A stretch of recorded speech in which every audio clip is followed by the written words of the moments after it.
Good morning. Good morning. The sun is rising. It feels amazing to be out at this time of morning again. It feels like it's been a really, really long time since I've been out at this time. It is 5:30 in the morning. I love that time of the morning and earlier because as we move to the summer solstice, the sun only rises earlier. And this is my absolute favorite time of the year. And it's also the time where I feel like I become the most attuned to the planet. I mean, half an hour ago, I was not awake. I woke up to go to the bathroom, saw the sky outside, and threw on my clothes and came out to the park. And I was like, yep, we're doing this. This is the thing that you love doing. And when I don't do this, I feel like the day is gone by the time I get up. It's really interesting because I have 2 bedrooms in my house upstairs, and at the moment I'm choosing to sleep in the front bedroom. It's a bigger bed. It's a bigger bed. And so I'm choosing to stay there. What I don't get is the sunrises from there. And when I sleep in the other room, I have the sunrises and I get up at what I feel is the right time for me. What I miss sleeping in, well, not what I miss, what I gain sleeping in the front bedroom is I get to see the moon coming through the window at night, like I did for the last 3 nights. And the moon, when it's close to a full moon, keeps me up at night. So it's a case of take my pick, right? Take my pick. I love being in tune with the earth. This is May. This is Taurus. This is my birthday month. This is my month to really, really get grounded in what I want. And there's an eclipse. There's a lunar eclipse, which we won't see in Europe. But the energy is all around. The energy of finishing up those things that no longer serve. Because what you need and what is next waiting for you is just over the horizon. And you can't get to it until you tie up those loose ends, whether they're neat or whether they're messy. And sometimes tying up loose ends just means having better boundaries with yourself about what you're a hell yes for and what you're a hell no for. The growth is in knowing now, because you've noticed over the past while that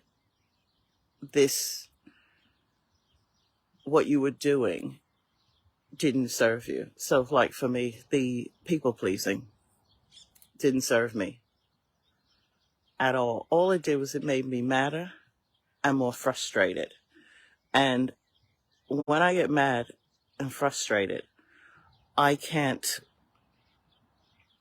create anything, because one of the side parts of that is envy and jealousy of what everybody else has.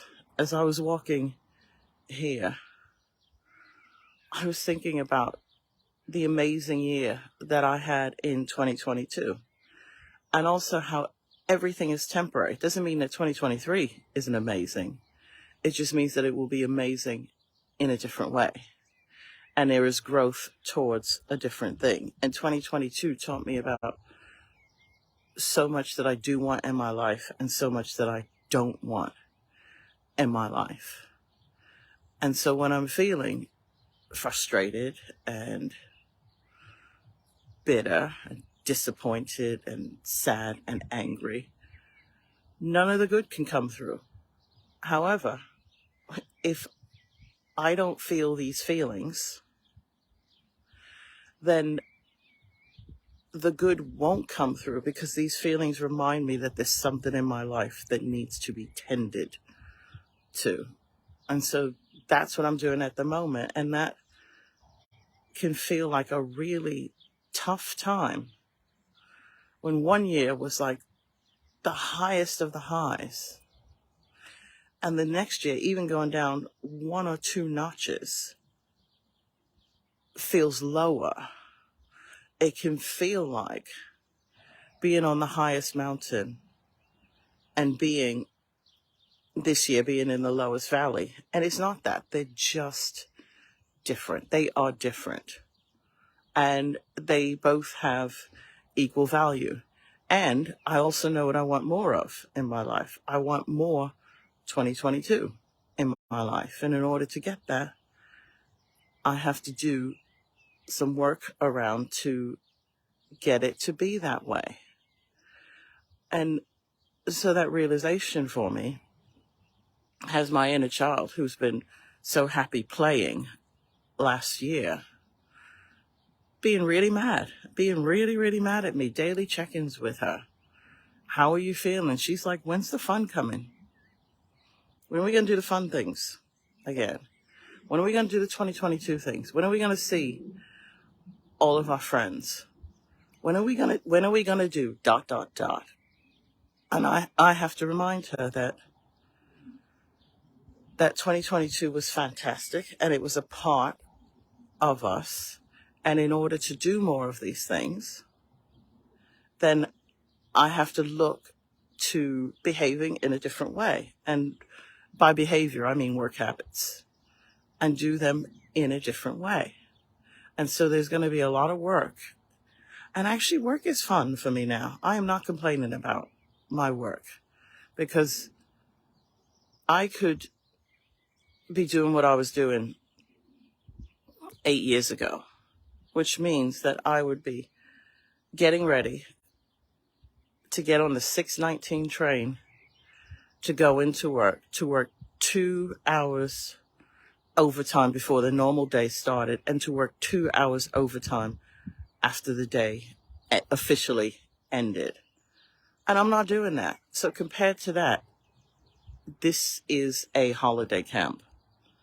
And also, I can achieve so much more with what I'm doing now than what I did then.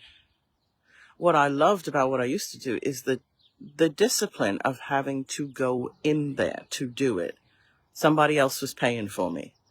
And if I am responsible, or I am doing things for somebody else, 100, always.